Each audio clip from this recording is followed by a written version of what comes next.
نا کہ آپ سب کا ایک پوائنٹ پر ہونا ضروری ہے. اسٹریٹجی کیا ہوگی؟ یہ جتنے بھی اب احتجاج ہو رہے ہیں گزشتہ ایک سال سے، خاص کر نومبر کے بعد، کوئی اسٹریٹجی نہیں ہوتی ہے، کوئی طریقہ کار نہیں ہے، کوئی جو ہے موبلائزیشن کا طریقہ نہیں ہے، لیڈرشپ کو کہاں پہنچنا ہے، ورکر کو کہاں پہ پہنچنا ہے.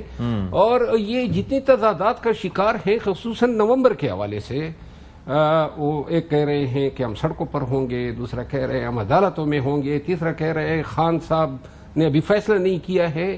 تو نومبر بھی شاید سوچ رہا ہے کہ میں آؤں کہ نہ آؤں، جس انداز سے یہ بیانات میں تضادات ہیں. تو خان صاحب نے تو اگست میں کہہ دیا تھا کہ نکلیں، پیک پہ ہوگی 5 اگست کو تحریک. دیکھیں، خان صاحب کی خواہش بھی یہی ہے، اور اگر صحیح معنوں میں دیکھا جائے تو پی ٹی آئی کی سیاست کی اشد ضرورت بھی یہی ہے. لیکن پی ٹی آئی کی گلو خلاصی سوائے احتجاجی سیاست کے کوئی دوسری شکل میں نہیں ہے.